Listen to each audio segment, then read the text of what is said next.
welcome to our second part of the webinar, New Leadership in the Arctic, and welcome to everybody who joined. And the topic of today's webinar is building trust and overcoming challenges through local culture.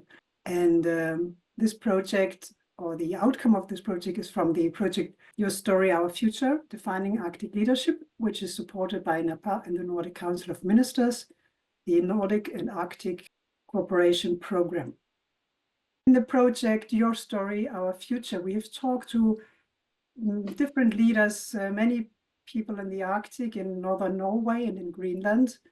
And out of their stories, we defined different topics, like 10 different topics, what is important in Arctic leadership. And last time we talked about the personal leadership and the Arctic values. So what is important to be a good leader? And this also includes to take care of oneself. I can only be a good leader when my well-being is okay. And maybe just to summarize, one of the main points from that topic is how these leaders shared stories about finding energy and peace and well-being when they go into nature, when they stay in nature and spend time there. So the Arctic nature has a very important role in their leadership, in the personal leadership. It was also about understanding the local values, the local traditions, and include them in their leadership. This we will also see today. Today is about the Arctic communication and relationship. So how do we build trust with our team, with our employees? How can we actually have a very good and transformative communication with the team, maybe also about difficult topics? And how can we use the collective intelligence of our team in our work? And this is not only for big companies, this can also be for small companies, and it's also in the political area. So we have different leaders that share their knowledge from that and experiences. And the last part next time will be about the strategic leadership, creating innovation and development in the Arctic. Just a little bit about the project.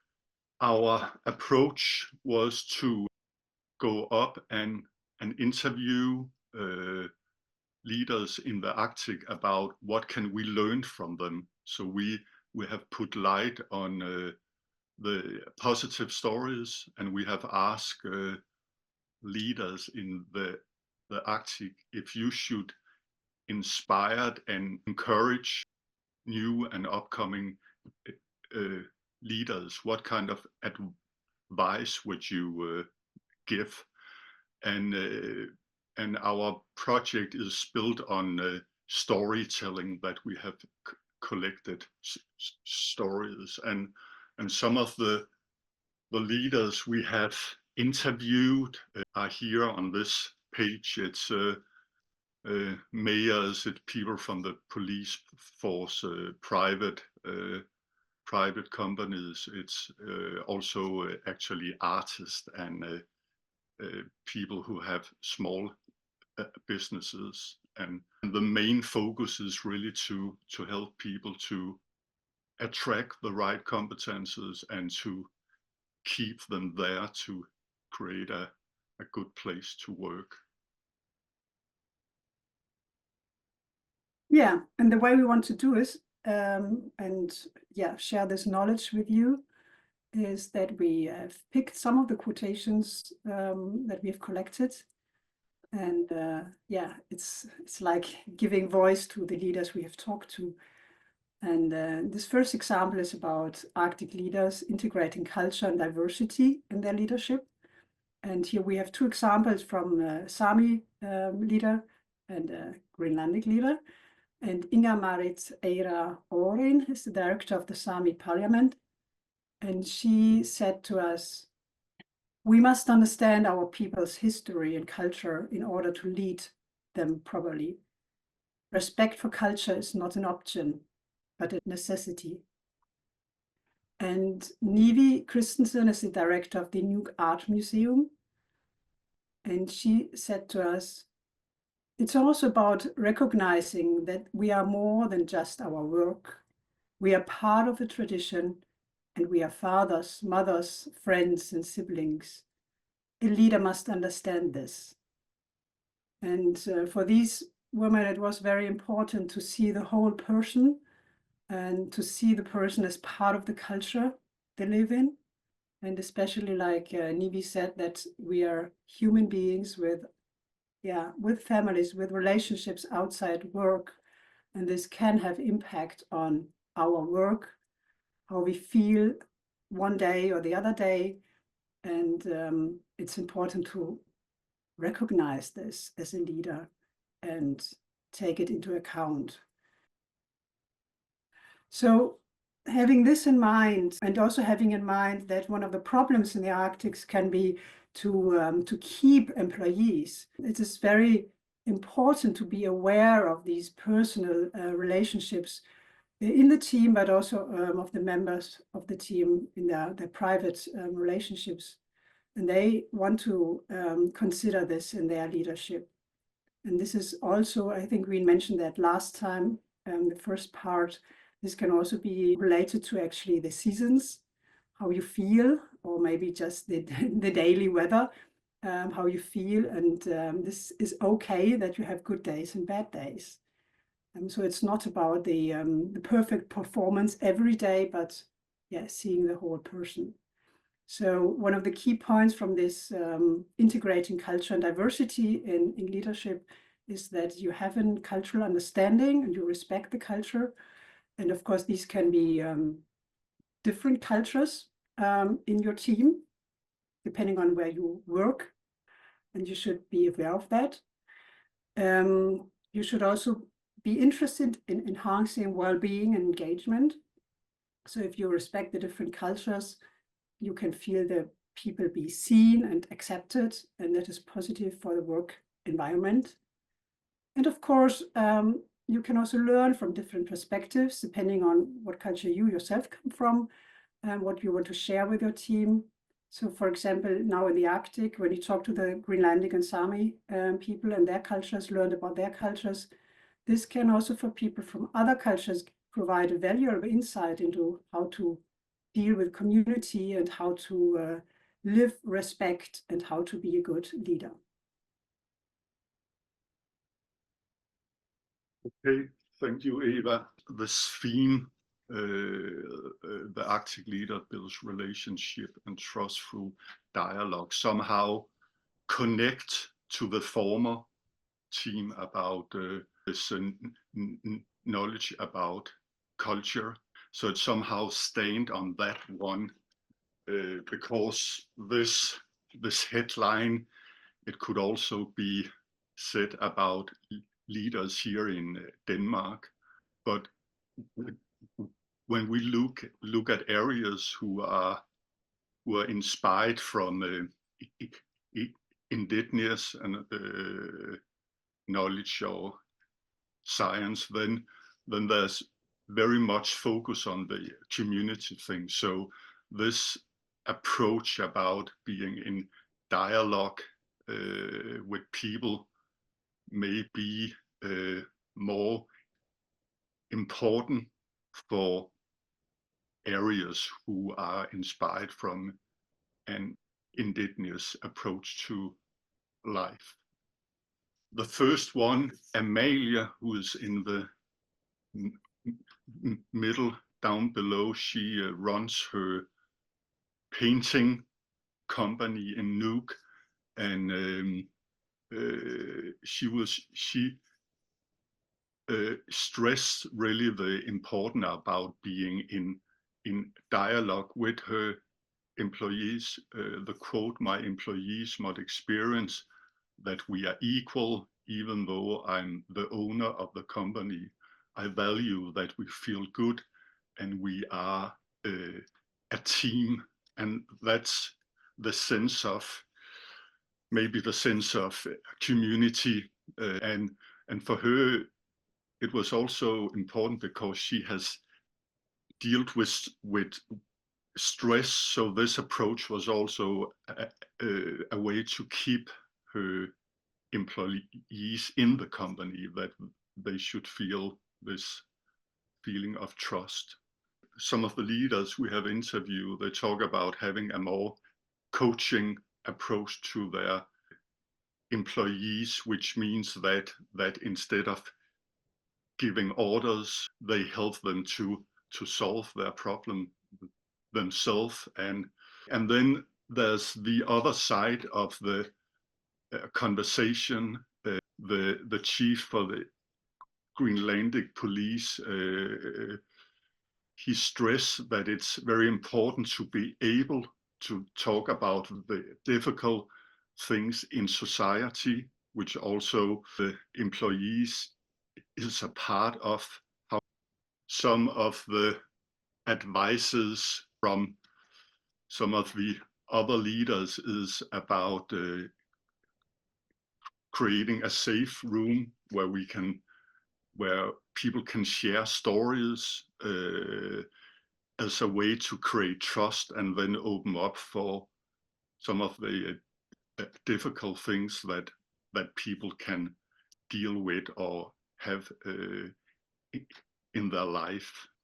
And Inge Olsvig, who is in the board of the municipality, she also works with how to talk about difficult things. And she has this quote that we are a diverse country with different cultures, Greenlandic and Danish, and there's a difference in how the generation perceive things. The one thing about this building trust is about creating a strong relationship and dialogue with people inside the organization, but also be aware of how can we deal with some of the difficult issues. And some key points, building trust to keep the employees in the company, and again, put light on the positive things and being able to discuss the more difficult issues. Then, as a last example, we want to bring in how leaders, even though they work with the collective intelligence of their team and support that, as told before, we also need a leader, or they say we also need to be the leader. And that can be like Stina Eel say, she's a mayor from South Greenland. She says that as a leader, we have an obligation to guide and support our team. Good leaders create good leaders. So it is also about giving competence and skills onto the next generation, onto the next team of leaders. So she's also interested in that. And then Berit Ranvej Nielsen from Nesseby municipality in northern Norway. And Berit, I know you're here. She said, what is important in my leadership have been the relationships with those I lead, flexibility in relation to human resources, building a good structure for leadership, and also creativity. When it comes to creativity, it has been important for me to build a vision and main objectives. So even though we depend on, as a leader, we depend on our team, and there has to be a good relationship with the employees, sometimes it's very important to have the structure to be the one who's getting, who's the one going first and showing where to go. And again, I have some stories in mind we heard when we talked to the leaders in the Arctic. And for example, Stina, she talked about there were two situations where she had to take a decision. And it was in South Greenland. And the one was, there was a ship who was stranded on some rocks. And because of the tide, there was the danger that when the tide was going low, that the ship could break into pieces. And she had to decide what to do. And some of the decisions actually had to be taken in Nuuk. But instead of waiting She talked to the local fishermen and the local people and asked them, what do they think? What is their experience? And they decided to pump as much of the oil that was in the ship out. So all the small ships from the harbor came and helped to bring as much oil away from the ship. So in case it will break, there would be less danger to nature. And that was a decision she took before she had the go from the next hierarchy, because it was necessary for her in that situation. And maybe that was a very good example of how to act in the Arctic. Sometimes you have to be the one who takes the decision, because it has to be quick, it has to be now, the weather can change, anything. And you can't wait for some bureaucracy or some other things. And she also said, well, of course, maybe there will be discussion afterwards, but then we take the discussion afterwards. And maybe there will be some consequences for me, but in that moment, I had to take the decision. So that's what she shared with us. Well, yeah, I had more stories to share, but I think, Jens, we would also like to go on to some of the tools that we suggest to support these competences, leadership competences. Yeah, and thank you, Eva. Yeah, we have picked some tools that somehow connect to this theme, and one of them, Berit, the mayor, she actually mentioned the importance of working more creative. Also, a way she's talking about a way to discuss some difficult things can also be through creative projects, some art. Nivi Christensen from Nuuk, and we also talked to an artist, Lisbeth, is also talking about how that creating art together can be a way to talk about the difficult topics. It's also Inge Olsvik is also talking about this, and it can be creating a piece of art inspired from a different theme that could be well-being. It could also be community. So instead of sitting down and only having a dialogue about it, then build an art piece. I have also worked with theatre plays as a way to get some inspiration from a different field, so it's easier to open up and discuss these things. So the whole thing about using artifacts and creativity, of course, this is putting into workshops and so on. The second tool we use is working with values, clarifying concept and values. And this is by going into depth with terms, with values. What do we mean with them? What do they mean to us? One way of doing that could be to draw a compass, an ethical compass, where we agree upon values, what is important to us. And the next step could also be to go in dialogue, maybe with one person or in a small group, and to talk about these values. So what do they mean to me? Where can I find them in society? We can also ask, what would nature say to them? So imagine you sit at a table in a cafe and talk to nature, and you would say, well, I have to have courage. And then what would nature say to that?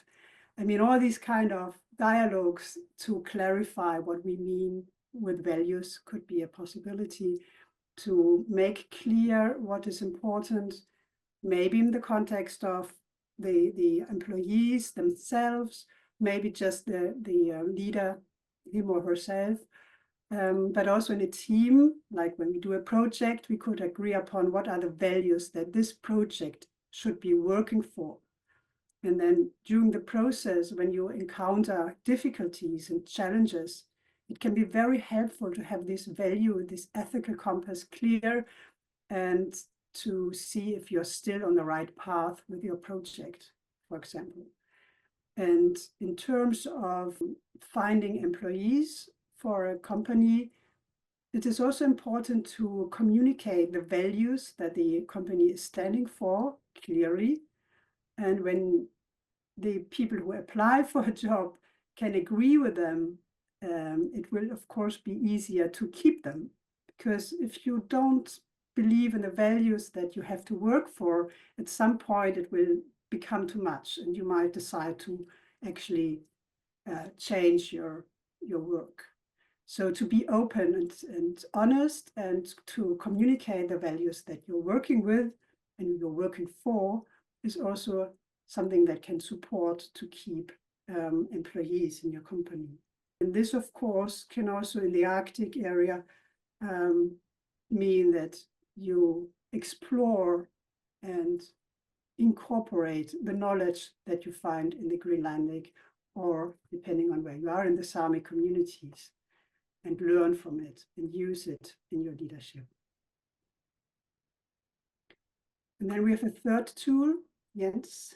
Yeah, and thank you, Eva. And this value clarification, that was there was two private leaders in the Arctic Norway who recommended that to talk about it. So it's very important. And then the last tool, which is we call it together telling, and it's a approach we heard from different leaders, and it connects to this one about building trust, where you create a room where people, they can share stories without comments and without people asking questions. So it creates this more safe space, and we know from research that this approach to it also building collective intelligence. And for us, it was, of course, important to hear these stories about creating this space, because the together telling is rooted in the talking stick conversation, which we know from Native Americans too. And that's again a part of creating community building. The conclusion of this part of the webinar will be that the Arctic leaders should try to integrate culture and diversity. They do this by seeing the whole person, to see the person and the relationships that the person has privately, but also in the company. And they try to build relationships with employees, that try to support trust, to build trust through dialogue, talking with each other, taking the difficult dialogues. And it's also about looking at the positive stories, to have a leadership and a mentorship to support new leaders in the team. So this is what we want to bring and share with you. And in the other part of our webinar, we would like to do, we could say, a little bit of together telling.